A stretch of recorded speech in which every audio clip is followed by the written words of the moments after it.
রাহিম চৌধুরী আর আয়েশা চৌধুরী আবার গ্রামে ফিরে যাবেন কাল। তারা অনেক জোর করেছে নিমি আর রুয়াদ তাদের সাথে যাওয়ার জন্য। চোখ মুখ ফুলে একাকার রুয়াদের। কালকে কাদার ফল এগুলো। সকালে সবাই বসে চা খাচ্ছেন। জেবা সবার মাঝে দাঁড়িয়ে আছে। হাত পা ওড়না দিয়ে ঢেকে বসে আছে রুয়াদ। রুহানকে স্কুলে দিয়ে আসবে আওয়াজ। রুয়াদের পাশে সোফায় আরহাম বসে বসে মোবাইল দেখছে। অপর পাশে নিমি ঘুমে দুলছে। এখনো ঘুম কাটেনি। জেবা আজ তাড়াতাড়ি করে তুলে দিয়েছে তাকে। আওয়াজ নিচে আসতেই নিমি ঠিকঠাক হয়ে বসে। তার ঘুম চলে গিয়েছে একদম। রুয়াদকে হালকা করে ধাক্কা দিল। নিচু সুরে বলল, ওই যে এসেছে তোর প্রেমিক পুরুষ। রুয়াদ মাথা তুলে আওয়াজের দিকে তাকায়। সে ভাবলেশীন হয়ে বসে ফজলুল চৌধুরীর পাশে। ছোটখাটো ঢোক গিলতে রুয়াদ। শুধু যে নিমি কালকে আওয়াজের ব্যবহার খেয়াল করেছে সেটা নয়, সে নিজেও খেয়াল করেছিল। এক প্রকার হতভম্ব হয়ে গিয়েছিল। দ্রুত নজর সরিয়ে নেয়। জেবা আওয়াজের হাতে চা দেয়। আওয়াজ একবার রুয়াদের পাশে আরহামের দিকে তাকিয়ে আবার মোবাইলে মুখ গুজে। রুয়াদ আর নিমি, চলো আমাদের সাথে। অনেক দিন যাওয়া হয়নি তোমাদের। এখন তো তোমরা মোটামুটি ফ্রি আছো। দাদা ভাইয়ের সাথে গেলে ভালো লাগবে। বেশি না, কয়েকটা দিন থেকেই চলে এসো। নিমি সোফায় শরীর হেলিয়ে দেয়। আপাতত তার মন ভীষণ খারাপ। কোথাও যাওয়ার মতো ইচ্ছে নেই। তবে যদি জেবা রাজি হয় আর রুয়াদ যায় তাহলে সে যাবে, না হলে একা একা কোথাও যাবে না। রুয়াদ রাহিম চৌধুরীকে কথা উত্তর দিল। মা আমায় যেতে দিবে কিনা সন্দেহ দাদা ভাই। আর আমি গেলে রুহানও বায়না করবে যাওয়ার জন্য। মাকে একা রেখে কিভাবে যাব? আয়েশা চৌধুরী বলে উঠে, আমি মেহেরুবাকে বুঝিয়ে বলবো। আর বাসায় তো অনেকেই আছে। তোমরা আমাদের সাথে গেলে কি বুড়ো বুড়ি খুব ভালো লাগবে। দোটানায় পড়ে যায় রুয়াদ। একদিকে মা, অপরদিকে তার দাদা ভাই আর দাদু। এত অনুরোধ, কোনটি উপেক্ষা করার মতো সাহস নেই তার। নিমি রুয়াদের উত্তরের আশায় আবুলের মতো তাকিয়ে আছে। এসব কাজে সে যেতে চায় না। আওয়াজ মাথা তুলে সবাইকে একবার দেখে নিল। সে বুঝে গিয়েছে কেন রাহিম চৌধুরী আর আয়েশা চৌধুরী এত জোর করছে যাওয়ার জন্য গ্রামে। মোবাইল পকেটে পুরে দুহাতে বুকে গুজে হেলান দেয়। স্বাভাবিক স্বরে উত্তর দেয়, ওদের এখন যাওয়া লাগবে না। কয়েকদিন পর এইচএস রেজাল্ট দিবে, এরপর যাওয়া যাবে।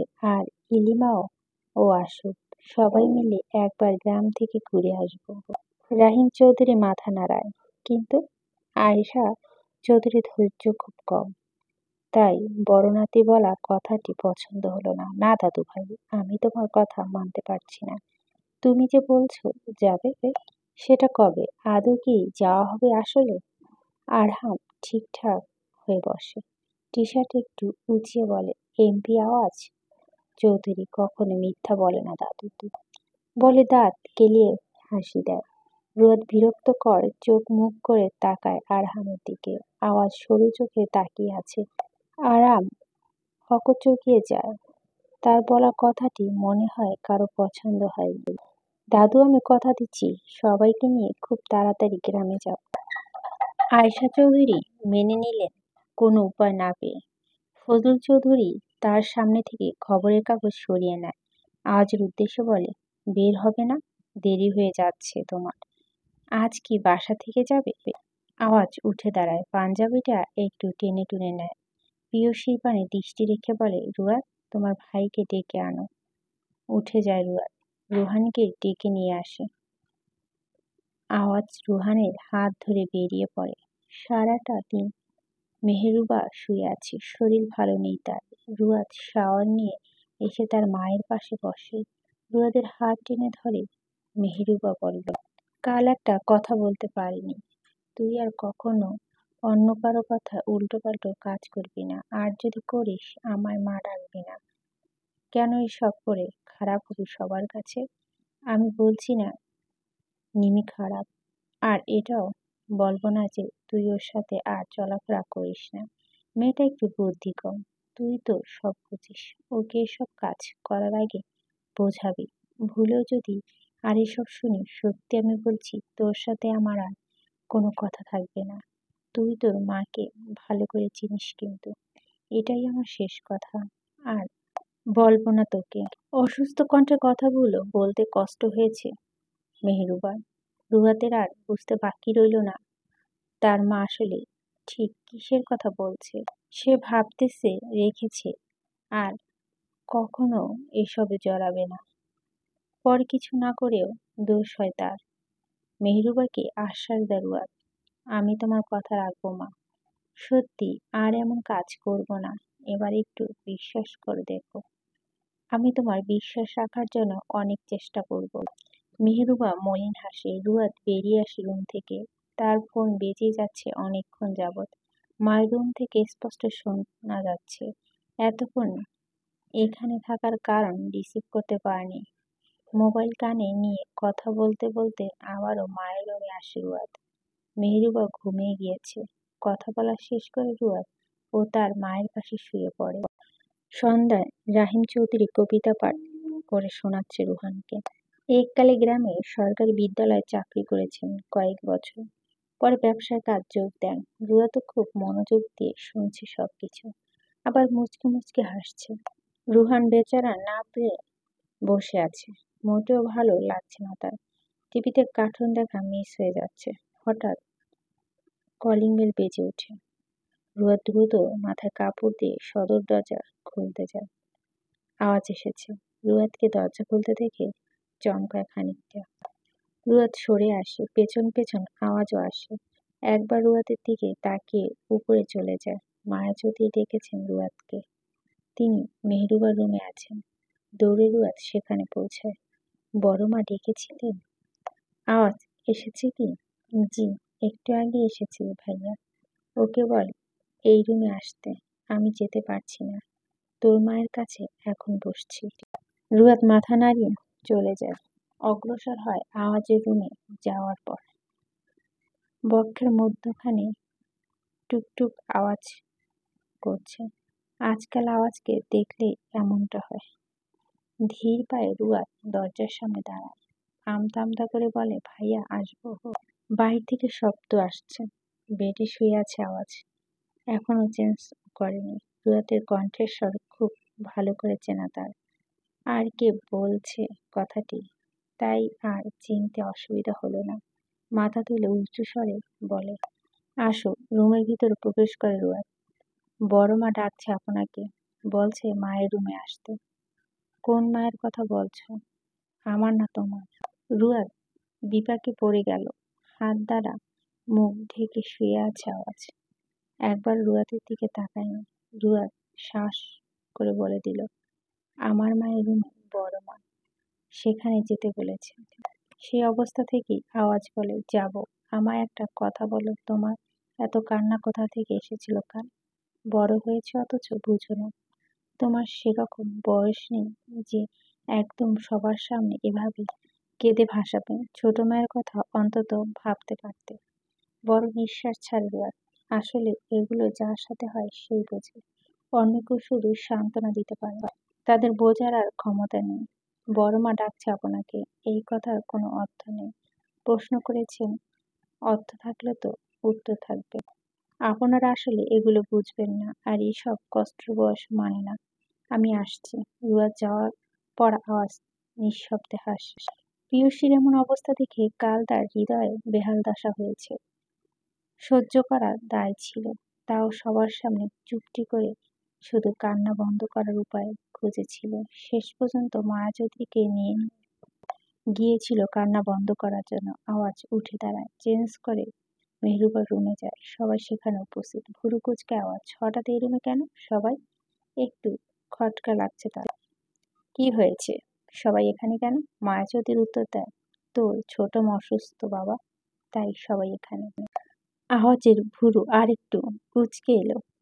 পরক্ষণে মনে হলো বাসায় না থাকার কারণে সে কিছু জানে না। তবে রুয়াত তাকে কিছু বলেন না, এটা ভেবে রাগ উঠেছে। আওয়াজ মেহেরুবার পাশে বসে কপাল হাত বুলিয়ে দিয়ে বলে, কি হয়েছে তোমার ছোট মা? আমি নিশ্চিত টেনশন করে শরীরে এমন অবস্থা করেছে। কেন যে তোমরা তোমাদের নিজের খেয়াল রাখো না? নিমি একটু রুয়াতের দিকে চেপে বসে। মায়া চৌধুরী একটু রাগ দেখায় মেহরুবার উপরে। আওয়াজের উদ্দেশ্য বলে, তোর ছোট মাকে একটু বোঝা, আমাদের কথা তো শোনেই না। অসুস্থ মুখ নিয়ে হাসে মেহরুবা। কাল থেকেই শরীর খারাপ ছিল, মোটেও মায়া চৌধুরী অবাধ্য হয়নি আজকের তুলনায়, তবে কালকে বেশি ভালো ছিল। হঠাৎ করে এই অবস্থা আমায় জানানো হয়নি কেন? আওয়াজের কথায় একটু একটু রাগ। মায়া চৌধুরী ছেলের পাশে এসে দাঁড়িয়ে কাঁধে হাত রাখে। ভুলে গিয়েছি বাবা, ভেবেছিলাম জানাবো, পরে আমারই মনে ছিল না। রুয়াদকে ইশারা করে আওয়াজ বলে, যাকে পাঠালে সেও তো বলেনি কি জন্য গিয়েছে তাহলে। মায়া চৌধুরী হেসে ওঠে। রুয়াদ মুখ ঘুরিয়ে নেয়। সে তো আওয়াজের কথা থেকে বাঁচার জন্য তাড়াতাড়ি করে চলে এসেছে, না হলে তো কত কথা বলে চেপে ধরতো। সেটা কি রুয়াদ বোঝে না? আচ্ছা হয়েছে, আওয়াজ খেতে মা খাবার দিচ্ছে। আর রুয়াদ, নিমি তোরাও খেতে আসবি। আমার যেন না ডাকা লাগে। মাথা নাড়ায় দুজন। আওয়াজ বলে ওঠে, মা, আমি এখন খাবো না, আমার ভালো লাগছে না, পরে খেয়ে নিব। শুনেছ ছেলের কথা, এখন খাবে না তিনি। কেন এত হেলাফেলা করিস বাবা খাবার নিয়ে? সময় মতো খেতে চাস না। মায়াচুদির কথা শুনে নিমি চোখ বড় হয়ে এলো। কথাটি বিশ্বাস করতে আজ ভীষণ কষ্ট হচ্ছে তার। রুয়াদের কানের কাছে মুখ নিয়ে বলে, শুনেছিস রুয়াদ, বড় মায়ের কথা? উনি খাবার নিয়ে হেলাফেলা করলো। এত বলিষ্ঠ শরীর বানিয়েছে কিভাবে? ছি, কি সব কথাবার্তা, চুপ কর। ভাইয়া জানলে তোকে এই রাতে বেহাল বাস দিবে। নিমি চুপ হয়ে যায়। আওয়াজ কিছু না বলে তার মায়ের পিছন পিছন হাঁটা শুরু করে। দরজা থেকে বের হতেই আবার থেমে যায়। মুখটা একটু উঁচিয়ে বলে, দুজন যে বসে আছেন, আপনারা আসুন আমার সাথে। রুয়াদ নিমি হেঁটে চলে যায় আওয়াজের সাথে। মায়া চৌধুরী খাবার সার্ভ করে দেয় সবাইকে। রুহান, আরহাম আর রাহিম চৌধুরীও বসেছেন তাদের সাথে। আয়েশা চৌধুরী খেয়ে ঘুমিয়ে গিয়েছে। এখন আর বেশি রাত পর্যন্ত জেগে থাকতে পারে না। রাহিম চৌধুরী খেতে খেতে আওয়াজের উদ্দেশ্যে বলে, দাদু ভাই, একটা অনুরোধ রইল, আমরা বেঁচে থাকার আগে বিয়েটা সেরে ফেলো, যেন আমি আর তোমার দাদু দেখে যেতে পারি। নিমি খাওয়া বন্ধ করে দেয়, আওয়াজের দিকে তাকায়, কারণ সে প্রতিবার খেয়াল করেছে যে এই বিষয়টি নিয়ে কথা উঠলে আওয়াজ একবার না একবার রুয়াদের দিকে তাকাবে। আর আওয়াজ, সে তো মাথা নিচু করে খেয়ে যাচ্ছে। রাহিম চৌধুরী যতবার বাসায় আসেন ততবার বিয়ে করো বিয়ে করো বলে পাগল বানিয়ে দেয়। ইনিমা নিমি রুয়াদকে বিয়ে দেওয়ার পর করবো দাদু ভাই। মায়া চৌধুরী হাসে উচ্চ স্বরে। রুয়াদ বিয়ের কথা শুনতেই চুপ, মুখ কুঁচকে ফেলল। আওয়াজের বিয়ের সাথে তাদের বিয়ের কি সম্পর্ক আজ পর্যন্ত বুঝে উঠতে পারল না। নিমির কোনো রকম ভ্রুক্ষেপ করল না আওয়াজের কথায়, কারণ তার মনোযোগ অন্যদিকে। এভাবে ঘুরিয়ে পেঁচিয়ে বলো না দাদু ভাই, তোমার বিয়ে খাওয়ার জন্য অপেক্ষা করছি আমরা। খাবার দেওয়ার পর উঠে যা। আওয়াজ হ্যান্ড ওয়াশ দিয়ে হাত ধুতে ধুতে রাহিম চৌধুরীকে বলে, যেদিন তোমার ডার্লিং আই লাভ ইউ বলবে, সেই দিনের পরের দিন বিয়ে করবো দাদা ভাই। আওয়াজ তার পিছন ফিরে চাইল না, সোজা হাঁটা শুরু করে দিল। আওয়াজের কথা শুনে আরহাম কাশি উঠে গেল। রুয়াদ পানি এগিয়ে দেয়। এই কাশি ওঠার অন্যতম কারণ আওয়াজের এমন কথাবার্তা। রাহিম চৌধুরী হেসে রুয়াদের দিকে তাকিয়ে আবার খাওয়া শুরু করে। একটা বড়সড় গুরুত্বপূর্ণ কথা বলবো রুয়াদ। বিছানা গোছাচ্ছে রুয়াদ। নিমি রুমে এক কোণায় বসে আছে। কাজ তো করেই না, আবার ফাঁকিবাজি দেখায়। সে বলবে বড়সড় গুরুত্বপূর্ণ কথা, ভেংচি কাটে রুয়াদ। নিমির কথার উত্তর দেয়নি, চুপচাপ নিজের কাজ করে যাচ্ছে। নিমির কথা শুনে কার নষ্ট করতে চায় না সে। নিমি ফের বলে, তুই ভেংচি কেটেছিস? আমি দেখছি কিন্তু। ঠিক আছে, আজ আমার একটা কথা শোনা প্রয়োজন মনে করলি না? একদিন ঠিকই করবি, যখন আমি থাকবো না। ফিক করে হেসে দেয় রুয়াদ। নিমি ও মিটমিট করে হাসছে অন্যদিকে ফিরে। তোর এসব কথা বন্ধ কর। আচ্ছা বল, কি বলবি?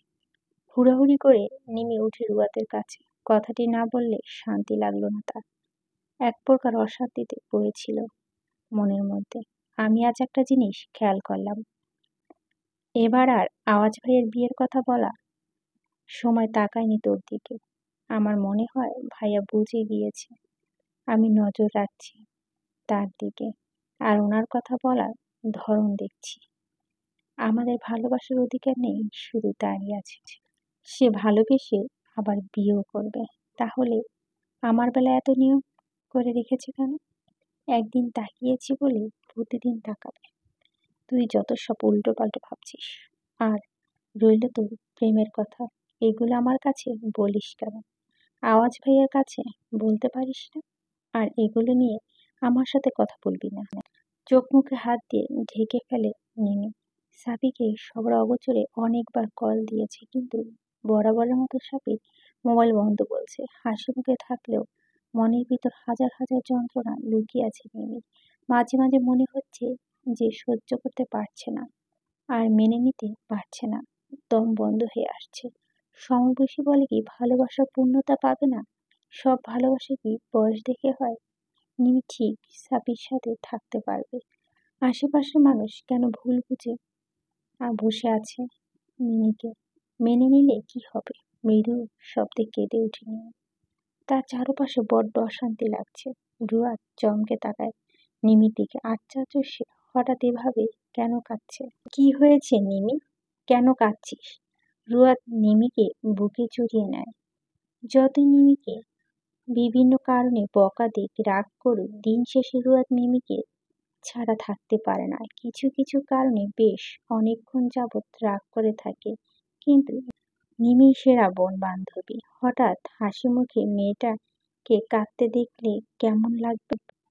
হয়তো সেটা কারোই ভালো লাগবে না। সেখানে যদি হয় প্রিয় মানুষের কান্না, তাহলে নিশ্চিত একটু না একটু হলেও খারাপ লাগবে। রুয়াদ মাথা হাত বুলিয়ে দেয় মিমি। বলবি না কি হয়েছে? মাথা তুলে নিমি দুহাত দ্বারা চোখ মুছে খোপা করে খোলা চুল বাঁধে। কিছুক্ষণ চুপ থেকে বলে, জানিস রুয়াদ, সাপিকে আমি অনেকবার কল দিয়েছি, ধরেনি। বারবার বন্ধ বলছে। ওর বন্ধু নবীনকেও কল দিয়েছি, ও ধরেনি। কিছু চমকায় রুয়াদ। নিমি কাউকে না জানিয়ে আবার সাবিনের সাথে যোগাযোগ করার চেষ্টা করছে। এবার যদি কারো কানে কথাটা যায়, নিশ্চিত নিমি বাবা মা বকা দেবে।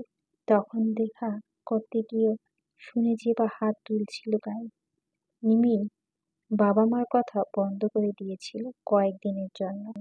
এবার এসব শুনলে আর বাসায় রাখবে না নিমিকে। মেয়েটা কি এসব বুঝে? বোঝারও একটা বয়স, সময়, জ্ঞান বুদ্ধি থাকার কথা, যা সবগুলো মেয়েটার মধ্যে রয়েছে। তাহলে কেন বারবার এমন ভুল করছে? রুয়াদ নিমি গালে হাত রাখে, একটু নিশ্চিন্ত স্বরে বলে, গতবার কি হয়েছে তুই জানিস না, নিজের চোখে দেখছিস। তাহলে কেন আবার ঠিক একই কাজ করছিস? অধর কামড়ে কান্না থামায় নিমি। কার মনের কথা কে বুঝবে আদৌ? ভিতরটা যেন কষ্টে ফেটে যাচ্ছে। উঠে বারান্দায় এসে দাঁড়ায়। রুয়াদকে বলার কোনো ইচ্ছে নেই। সবার মতো রুয়াদও বুঝতে না কিছু। নিমিকে উঠে বারান্দা যেতে দেখে রুয়াদ। সেও সেখানে গেল। পিঠে হাত রেখে বলল, আমি তোর ভালোর জন্য বলছি, সত্যি এর পিছনে কোনো কারণ নেই। এমনটা নয় যে সবার মতো আমি তোর কষ্ট বুঝবো না। তুই কাউকে ভালোবাসছিস না, তাই বুঝবি না ঠিক। আমি যে প্রতিনিয়ত শেষ হয়ে যাচ্ছি রুয়াদ, আমাকে একবার সাবিনের সাথে যোগাযোগ করিয়ে দে। আমার ভালো লাগছে না কিছু, সব পাগল পাগল লাগছে। একবার সাবিনের সাথে কথা বলিয়ে দিবি। তুই ওকে কল দে। আমি জানি ও তোর কল পেয়ে ধরবে। আমার মনে হয় ব্লক করে দিয়েছে। আমাকে শুধু একবার বলুক, কেন এত ইগনোর করছে ও? আমার কথা মনে পড়ে না? আমার জন্য কষ্ট হয় না? কিভাবে এতদিন সম্পর্ক ভুলে থাকতে পারছে? আমি পারছি না কেন? ভুলতে পারছি না সাবিকে। এতদিনের সম্পর্ক ভুলতে পারছি না। যা পারতো না মানুষ ভালোবাসার কাঙাল। এ কথাটি শুধু শুনেই গেল রুয়াদ, কখনো পরিপক্ক প্রমাণ পায়নি। আজ নিমির অবস্থা দেখে বুঝে গিয়েছে, সাথে প্রমাণও পেয়েছে একটা মানুষ কতটা ভালোবেসে সে ভালোবাসার মানুষকে হারিয়েছে, এভাবে পাগলামো করতে পারে। নিমিকে না দেখলে বোঝা হতো না। রুয়াদ নিজেকে সামলায়, ঢোক গিলে। এত পর বল, আমি তোর কষ্ট অনুভব করতে পারছি নিমি, কিন্তু সমাজের মানুষের কথা ভাবতে হবে। তারা এসব সহজভাবে নিবে না, বাজে কথা রটাবে। আচ্ছা, ওটা বাদ দে, তোর মা বাবা কথা ভেবে দেখ, তারা তো কখনো রাজি হবে না এই সম্পর্কে। রাজি হবে বল, কাঁদিস না, যা হয় ভালোর জন্য হয়। রুমে চল আমার সাথে। রুয়াদের হাত ছেড়ে দেয় নিমি, অন্যদিকে ঘুরে বলে, বলেছিলাম না তুই বুঝবি না আমার কথা। মিলাল তো, তুই এখান থেকে দয়া করে চলে যা, আমার ভালো লাগছে না কারো কথা শুনতে। যাব না কেন? পাগলামো করছিস? কেউ এই সম্পর্ক মেনে নিবে না। কেন মানবে না? কোন দিক থেকে খারাপ সে? আমি জানি সব আওয়াজ ভাইয়ের জন্য হয়েছে। উনি মানা করেছে জানো, সাপি আমার সাথে কথা না বলে। নিজেকে কি মনে করেন তিনি? সবসময় জোর খাটাবে। কেন কেন? উনি তো ভালোবাসে বিয়ে করবেন, নিজের পছন্দ অনুযায়ী। তাহলে আমার বেলায় কেন এত সমস্যা তার? রুয়াদ চুপ হয়ে যায়। নিমি খেপেছে, এখন উল্টোপাল্টো কিছু বলা মানে সব দোষ রুয়াদের ঘাড়ে এসে পড়ে। খানিক সময় চুপ করে থেকে রুয়াদ বলে, আচ্ছা হয়েছে, এখন রুমে আয়। রাত কিন্তু কম হয়নি, যাব না আমি, তুই গিয়ে ঘুমা। ফ্লোরে বসে আবার কাঁদছে নিমি। রুয়াদ হকচকিয়ে যায়, একবার কাঁদে তো আরেকবার রেগে জোরে কয়েকটা কথা বলে। তবে এটা সত্য, নিমি এমন পরিণতি সহ্য করতে পারছে না। রুয়াদ কিছু ভেবে নিমির হাত ধরে টেনে দাঁড়া করা তাকে। বড়সড় নিঃশ্বাস নিয়ে বলে, চল, আওয়াজ ভাইয়ের সাথে কথা বলবো, চিন্তা নেই।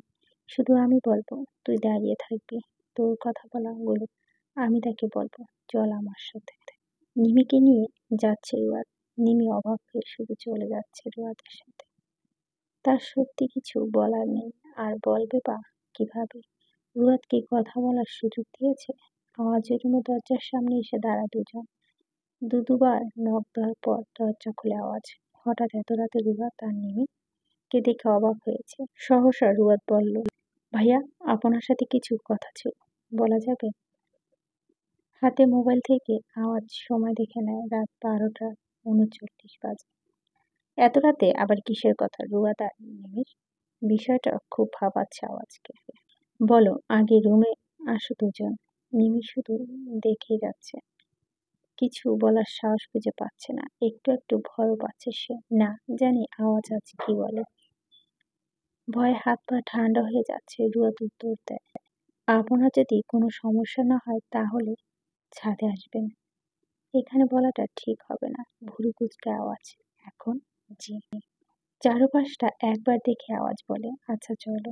রুয়াদ নিমিকে নিয়ে ছাদে যাচ্ছে, পিছন পিছন আওয়াজও আসছে। মনে শুধু একটা কথায় ঘুরপাক খাচ্ছে, রুয়াদ কি এমন বলার জন্য ছাদে যাওয়ার কথা বলছে?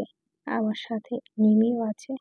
বিষয়টা কেমন জানি ঘোলাট লাগছে।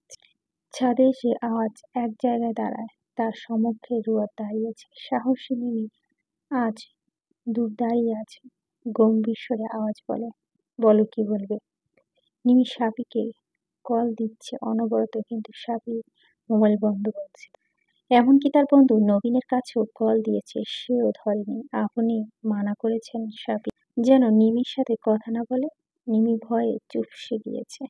আওয়াজের নজর তার দিকে। আওয়াজ আবার রুয়াদের দিকে তাকায়। আজ এরূপ রূপে রুয়াদকে দেখে কিছুটা খটকা লাগে আওয়াজের।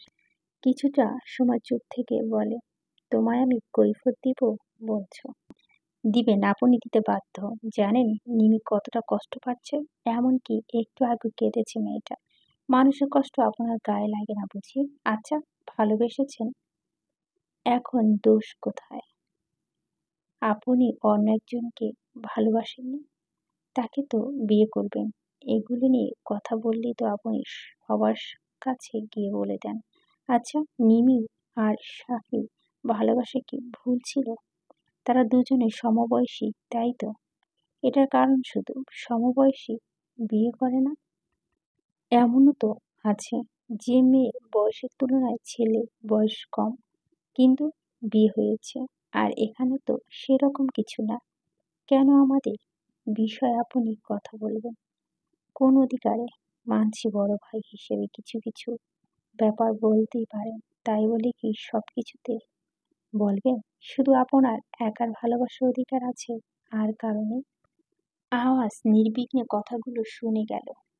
তারও কিনা কারো উচ্চস্বরের কথা ভাবা যায়, যেখানে এসব কথা আওয়াজ কখনো অন্য কারো মুখে এভাবে শুনেনি।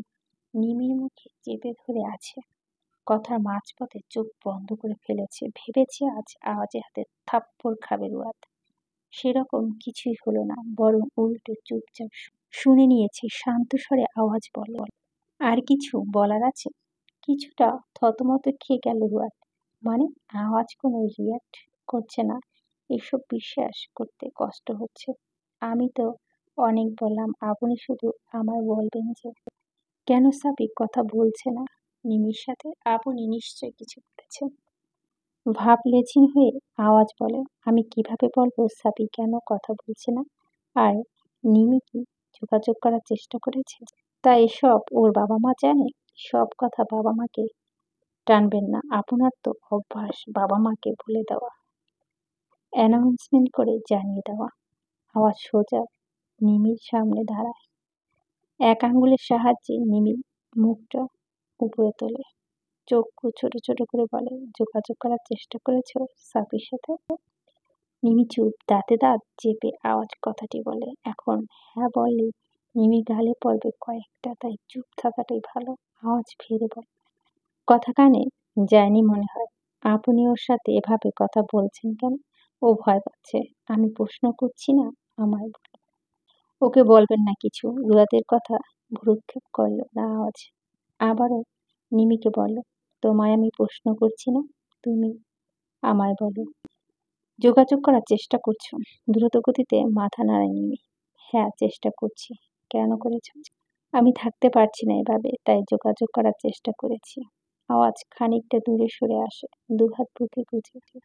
আজ নিমিকে দেখাবে সে জিনিস যাকে ছাড়া নিমি থাকতে পারছে না। তুমি জানো সাপি তোমাকে ছেড়ে চলে গিয়েছে, তাও সদিচ্ছা। এরপরও কি বলবে? আমার হাত আছে সাপি চলে যাওয়ার পিছনে। নিমি চোখ তুলে তাকায়, কথাটি বিশ্বাস করতে পারছে না। সাপি কখনো এমন করতে না। সে ভালো করে জানে আওয়াজ সাবিকে ভয় দেখিয়েছে বলে সাবি কথা বলতে চাচ্ছে না মিমির সাথে। বেশ সাহস নিয়ে বলল, আমি বিশ্বাস করি না ভাইয়া। আওয়াজ তাচ্ছিল হেসে নিমির কথা বলে, তাই? মোবাইল বের করে আওয়াজ সে রেকর্ড প্লে করে, যেখানে সাবি নিজ থেকে বলেছে নিমি থেকে দূরে চলে যাওয়ার কথা। রেকর্ড শোনার পর হতভম্ব হয়ে নিমি আওয়াজের দিকে তাকিয়ে আছে। রুয়া তো অবাক, নিমির শরীরে সমস্ত শক্তি যেন গায়ে হয়ে গিয়েছে, দাঁড়িয়ে থাকার শক্তিটুকু নেই। চোখের কানিশ থেকে পানি পড়ে গেল, কান জ্বলছে তার। কি বিশ্বাস হয়েছে এখন? ছাদের মাঝেতে বসে পড়ল নিমি। আওয়াজ মাথা নিচু করে তাকায়। এখন মোটেও নিমিকে অন্য কিছু বলা যাবে না, কারণ নিমি এখন কোনো পরিস্থিতিতে আছে সেটা কিছুটা হলে আওয়াজ অনুভব করতে পারছে। রুয়া এগিয়ে আসলো না, বরং দূরে দাঁড়িয়ে রইল। তার এখন অনুশোচনা হচ্ছে, কেন যে আওয়াজকে এতগুলো কথা না জেনে বুঝে বলতে গেল। ভীষণ বড় ভুল হয়ে গিয়েছে। আওয়াজ নিমির উদ্দেশ্য বলে, উঠো, এত রাত এভাবে বসে থেকো না। ভালোবাসতে হলে সব দিক দিয়ে বিবেচনা করে ভালোবাসা উচিত। আর তুমি যেটা করেছো সেটা নিতান্তই আবেগ ছাড়া আর কিচ্ছু না।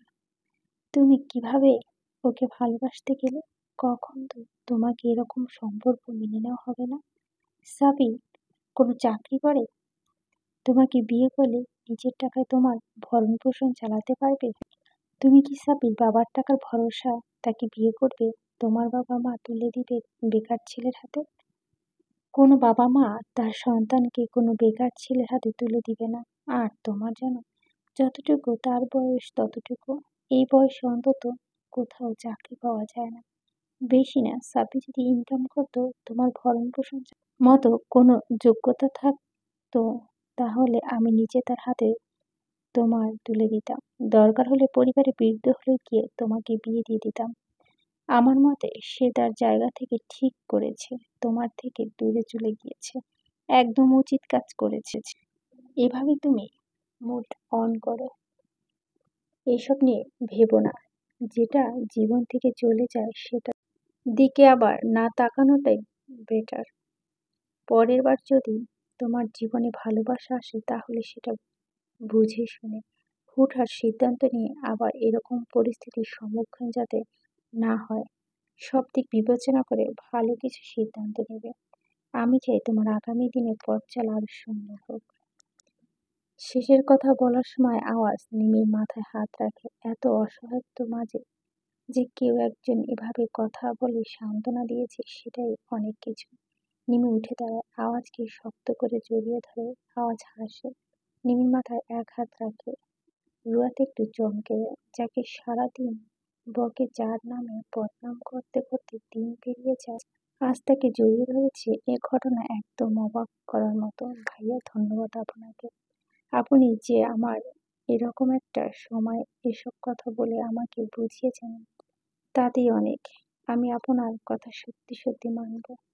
আর কখনোই ফিরে চাইবো না পুরনো ঘটনা। ধন্যবাদ ভাইয়া, অনেক অনেক ধন্যবাদ। অবশেষে নিমি বুঝেছে এটা বেশি। নিমি সরে আসে আওয়াজের থেকে।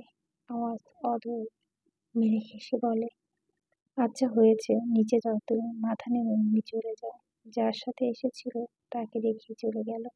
রুয়াদ নিমি যাওয়ার দিকে তাকিয়ে রইল। এত পর আওয়াজের সামনে এসে রুয়াদ দাঁড়ায়। আমতা আমতা করে বলে, দুঃখিত ভাইয়া।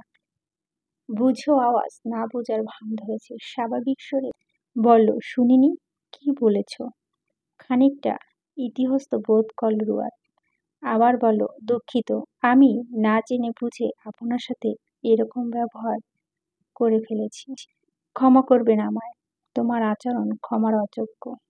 কি জানি বলেছ, শুধু আপনার ভালোবাসার অধিকার আছে আর কারণে আমার ভালোবাসা নিয়ে তোমার কথা বলার অধিকার নেই। কেন বলেছ এটা? তার জন্য তো ক্ষমা চেয়ে নিচ্ছি। এজন্য ক্ষমা করব না। আর রইল তোমাদের বিষয়ে কথা বলা নিয়ে প্রশ্ন করেছ না, নিমির জায়গায় তুমি হলে একদম জ্যান্ত মাটিতে পুঁতে ফেলতাম সত্যি। কেন? আমার বেলায় এমন নিয়ম কেন? প্রশ্নের উত্তর দিতে বাধ্য নই, তবে তোমার বেলায় সব সময় এমন নিয়ম অবগত থাকবে। এর নড়চড় হবে না কখনো। আওয়াজ রুয়াদের হাত ধরে টেনে তাকে দূরত্ব কিছুটা কমিয়ে দেয়। গম্ভীর স্বরে বলে, আজ যে এভাবে কথা বলছো শুধুমাত্র বিশেষ তো বলে ছেড়ে দিলাম।